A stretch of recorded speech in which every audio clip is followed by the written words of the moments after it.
High friends welcome to our channel SR creative Adda friends ఈరోజు మనం ration card కి apply ఎలా చేసుకోవాలి రేషన్ కార్డ్ లో మన నేమ్ ఉందా లేదా అనేది ఎలా చూసుకోవాలనేది నేను ప్రీవియస్ వీడియోస్ లో చేశాను ఆ వీడియోస్ ఎవరైనా చూడకపోతే దయచేసి మీరు వెళ్ళి చూడొచ్చు మీకు అర్థమవుతుంది అయితే అప్లై చేసుకున్నాక మనకు కార్డ్ అప్రూవల్ అయిందా లేదా అప్రూవల్ అయితే దాన్ని ఎలా చెక్ చేసుకోవాలి దాన్ని ఎలా డౌన్లోడ్ చేసుకోవాలనేది నేను ఈ వీడియోలో చెప్పబోతున్నాను ఇది చాలా మందికి యూజ్ అవుతుందని నేను అనుకుంటున్నాను రేషన్ కార్డ్ ఎలా అప్లై చేసుకోవాలనే వీడియో మొత్తం చాలా మంది చూశారు చాలా థాంక్స్ ఫ్రెండ్స్ అయితే ఇప్పుడు దాన్ని మనం అప్రూవల్ వచ్చిందా రాలేదా దాన్ని ఎలా డౌన్లోడ్ చేసుకోవాలనేది ఈ వీడియోలో తెలుసుకుందాం సో ఫ్రెండ్స్ మన ఛానల్ కి ఎవరైనా కొత్తగా వచ్చినట్లయితే మన ఛానల్ సబ్స్క్రైబ్ చేసుకొని బెల్ గంట నొక్కితే ఫర్దర్ వీడియోస్ యొక్క నోటిఫికేషన్ మీకు వస్తుంది మీరు మిస్ అవ్వకుండా చూడొచ్చు మీకు ఎలాంటి వీడియోలు కావాలన్నా మీరు నన్ను కామెంట్ లో అడగొచ్చు సో లేట్ చేయకుండా స్టార్ట్ చేద్దాం let's get started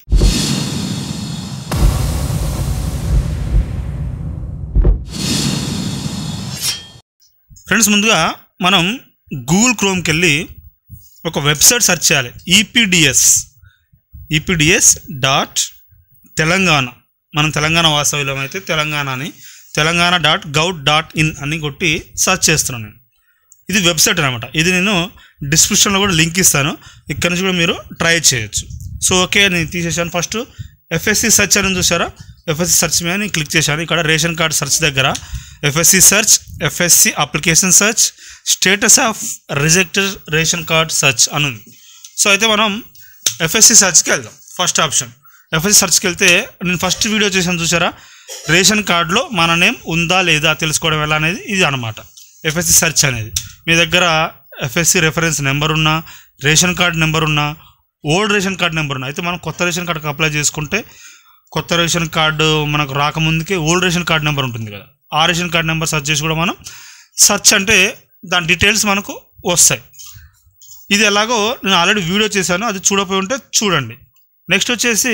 FSC application search మనకు కావాల్సింది ఇప్పుడు ఇది అనమాట ఇక్కడ చూడండి సెలెక్ట్ డిస్ట్రిక్ట్ మీ సేవా నెంబర్ అండ్ అప్లికేషన్ నెంబర్ అని ఉంది మీరు డైరెక్ట్ గూగుల్లోనైనా సరే ఇలా సెర్చ్ చేయొచ్చు ఏమని application ration card application status అని సో అది నేను తర్వాత చూపిస్తాను ఇక్కడ చూడండి సెలెక్ట్ డిస్ట్రిక్ట్ మీ సేవా నెంబర్ అండ్ అప్లికేషన్ నెంబర్ అని ఉన్నాయి ఇవి మీ దగ్గర ఉంటే మీ సేవా నెంబర్ కానీ అప్లికేషన్ నెంబర్ కానీ మనం అప్లై చేసినప్పుడు మనకు ఒక చిట్టి ఇస్తారు ఆ చిట్టిలో అప్లికేషన్ నెంబర్ ఉంటుంది ఆ అప్లికేషన్ నెంబర్తో మనం సెర్చ్ చేసుకుంటే మనకి రేషన్ కార్డ్ డీటెయిల్స్ అనేవి వస్తాయి ఒకవేళ మనకు అప్రూవల్ అయితే ఒకవేళ మీ దగ్గర లేదు అంటే ఎలా సెర్చ్ చేసుకోవాలి నాకు ఇవన్నీ తెలియదు అప్లికేషన్ నెంబర్ తెలియదు ఏమీ తెలియదు మీ సేవా నెంబర్ కూడా తెలియదు అనుకుంటే ఎలా మనం రేషన్ కార్డ్ నెంబర్ని ఎలా డౌన్లోడ్ చేసుకోవాలి ఎలా చూసుకోవాలి అప్రూవల్ వచ్చినా రాలేదని కూడా నేను చెప్తాను సో ఇదైతే వెబ్సైట్ ఈ వెబ్సైట్ వల్ల మనకేం పని కావట్లేదు అనుకుంటే మనం బ్యాక్ వచ్చేద్దాం బ్యాక్ వచ్చేసినాక నేను మళ్ళీ క్రోమ్కి వెళ్తున్నాను చూడండి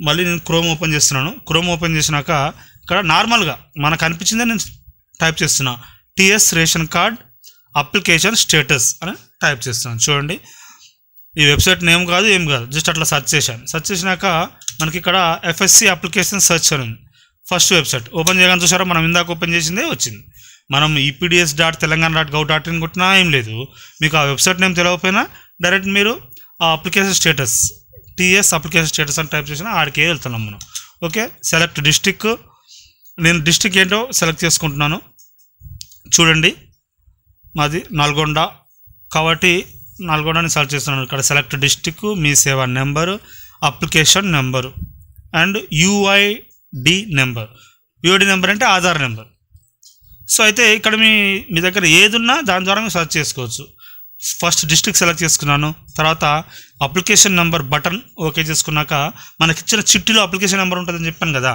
ఆ అప్లికేషన్ నెంబర్ని నేను ఇక్కడ సెర్చ్ చేస్తున్నాను చూడండి అప్లికేషన్ నెంబర్ని టైప్ చేస్తున్నాను సో FSC నెంబర్ని జాగ్రత్తగా టైప్ చేయాలి అందులో ఏదైతే నెంబర్ ఉందో ఆ నెంబర్తో మీరు టైప్ చేసినాక ఆ నెంబర్ని జాగ్రత్తగా టైప్ చేసి అప్లికేషన్ నెంబర్ని జాగ్రత్తగా టైప్ చేసి సెర్చ్ అంటే వస్తున్న రావు చూద్దాం చూడండి no data not found for this number అని వస్తుంది అనమాట అయితే ఈ నెంబర్ మీద ఎలాంటి డేటా లేదు అంటుంది అదేంటి మరి మనకి ఇచ్చిన దాని మీద అప్లికేషన్ నెంబర్ అదే ఉంది కదా మరి ఎందుకు రావట్లేదు సో అయితే ఇదే నెంబర్ని మీ సేవా నెంబర్లో కూడా మనం చేద్దాం ఓకే సెలెక్ట్ చేసుకొని నేను కట్ అన్నా కాపీ అన్నా అది మీ ఇష్టం ఇప్పుడు మీ సేవా నెంబర్ బటన్ ఓకే చేసుకుంటున్నాను మీ సేవా నెంబర్ బటన్ ఓకే చేసుకుంటున్నాను చూడండి అక్కడ నెంబర్ని అప్లికేషన్ నెంబర్ దాంట్లో కట్ చేసి మీ సేవా నెంబర్ని ఓకే చేసుకొని అందులో పేస్ట్ చేస్తున్నాను. పేస్ట్ చేసి సెర్చ్ అన్నాను. చూడండి ఇక్కడ కూడా డాటా నాట్ ఫౌండ్ అని వస్తుంది. అంటే ఇక్కడ కూడా మనకి ఎలాంటి అంటే మనకి ఇచ్చిన చిట్టి రాంగ్గా మనకు మరి ఎలాంటి స్టేటస్ అయింది, మన రేషన్ కార్డు అప్రూవల్ అయిందా కాలేదా తెలుసుకోవాలంటే మీరు అలాంటి టెన్షన్ పడాల్సిన అవసరం లేదు. మీ దగ్గర అప్లికేషన్ నెంబర్ ఉన్నా లేకపోయినా, మీకు వాళ్ళు ఎలాంటి స్లిప్ ఇచ్చినా లేకపోయినా, ఆ స్లిప్ ఉన్నా మీ దగ్గర లేకపోయినా ఒక్కటి ఉంది మన దగ్గర ఆయుధం. అదేంటి? యూఐడి నెంబర్, ఆధార్ నెంబర్తో మనం సెర్చ్ చేసుకుంటే ఎవరైతే రేషన్ కార్డుకి అప్లై చేసుకున్నారో, ఇప్పుడు వైఫ్ అండ్ హస్బెండ్ అయితే వైఫ్ ఆధార్ నెంబర్ కానీ హస్బెండ్ ఆధార్ నెంబర్ కానీ దాంతో సెర్చ్ చేస్తే ఆటోమేటిక్గా మనకు రేషన్ కార్డు అనేది ఓపెన్ అవుతుంది.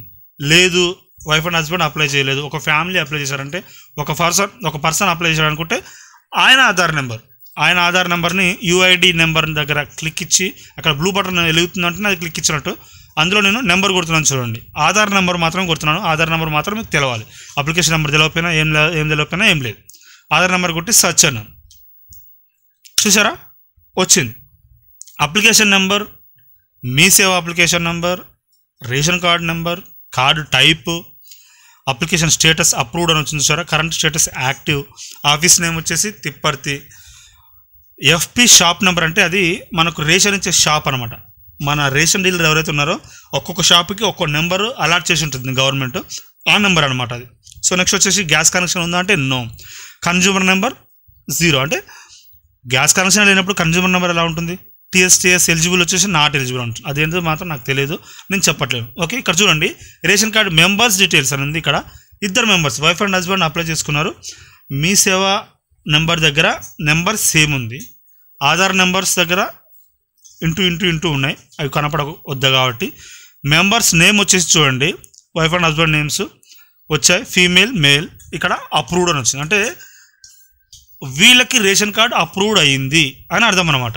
అర్థమవుతుందా? వీళ్ళకు రేషన్ కార్డ్ అప్రూవ్డ్ అయ్యింది. చూడండి అప్లికేషన్ నెంబర్ అండ్ ఈ అప్లికేషన్ నెంబర్ అనమాట మనం ఇందాక సెర్చ్ చేయాల్సింది. మీ సేవ నెంబర్ అండ్ అప్లికేషన్ నెంబర్ ఉంది కదా, మీ సేవ అప్లికేషన్ నెంబర్ సపరేటే, అప్లికేషన్ నెంబర్ సపరేటే, రేషన్ కార్డ్ నెంబర్ సపరేటే. మనం ఫస్ట్ ఓపెన్ చేసినప్పుడు ration card old ration card అని వచ్చింది కదా, అక్కడ రేషన్ కార్డ్ నెంబర్ దగ్గర ఈ రేషన్ కార్డ్ నెంబర్ కొడితే ఇది ఓపెన్ అవుతుంది. అది కూడా నేను మీకు కొట్టు చూపిస్తాను. ఇక్కడ చూడండి, నేను ఆల్రెడీ మీకు ఇందాక చదివి వినిపించినాయి ఇవన్నీ. Head of the family, pending at approved, reject. ఒకవేళ రిజెక్ట్ అయితే దాని రీజన్ కూడా మనకు అక్కడ వస్తుంది. ఎస్కేఎస్ ఫామ్ నెంబర్ ఏం లేదు, gas connection no, consumer number 0, TS eligible not eligible, ఇక్కడ మెంబర్స్ డీటెయిల్స్ వచ్చినాయి. ఇలా మీకు కూడా మీరు అప్లై చేసుకున్న వాళ్ళకి అప్రూవ్డ్ అయిందా లేదా మీరు ఇలా చెక్ చేసుకోవచ్చు. దీన్ని సింపుల్గా మనం స్క్రీన్ షాట్ తీసుకొని డైరెక్ట్ దీన్ని మనం లామినేషన్ చేసుకొని పెట్టుకుంటే ఇదే మన రేషన్ కార్డ్ అయిపోతుంది. అఫీషియల్గా కార్డు రావాలంటే కొంచెం టైం పట్టొచ్చేమో.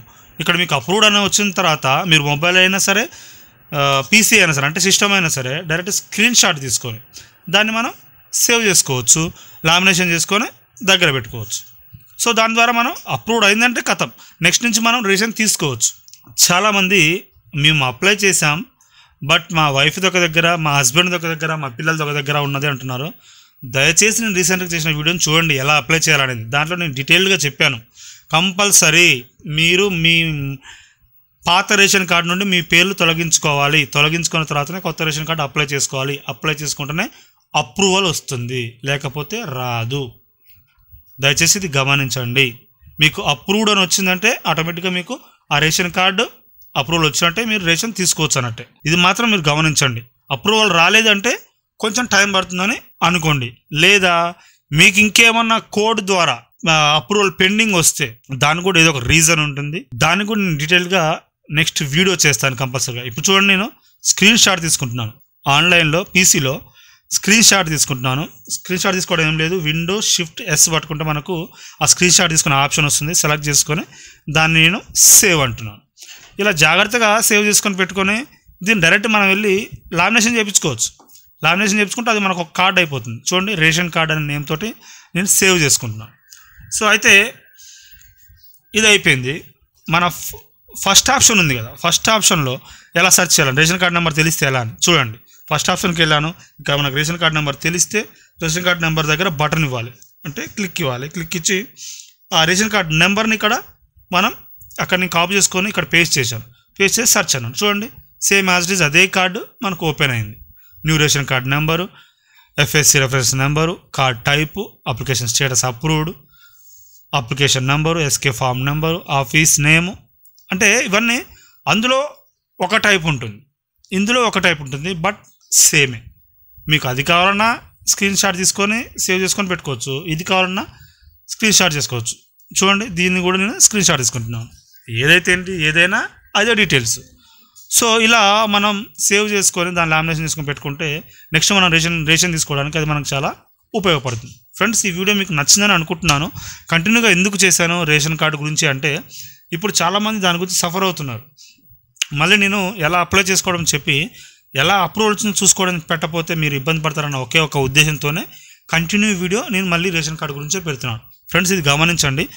మీరు ఒకవేళ ఏదైనా ప్రాబ్లం ఫేస్ చేసినట్టు నాకు కామెంట్ చేయండి. మీకు ఏమైనా డౌట్స్ ఉంటే నన్ను అడగొచ్చు, టెలిగ్రామ్ కానీ వాట్సాప్ కానీ ఎక్కడ అడిగినా కూడా నేను రిప్లై ఇస్తాను కంపల్సరీగా. మీకు ఎలాంటి వీడియోస్ కావాలో కూడా నన్ను అడిగితే నేను తప్పకుండా ఆ వీడియోలు చేస్తాను. వీడియోని ఇంతవరకు స్కిప్ చేయకుండా వచ్చారంటే వీడియో మీకు నచ్చిందని అనుకుంటున్నాను. దయచేసి లైక్ చేయండి. మీరు లైక్ చేస్తేనే యూట్యూబ్ మన వీడియోని చాలామందికి సెండ్ చేస్తుంది. అప్పుడు మన ఛానల్కి ఒక గ్రోత్ ఉంటుంది. సో ఫ్రెండ్స్, ఇది గమనించండి. Thanks for watching friends.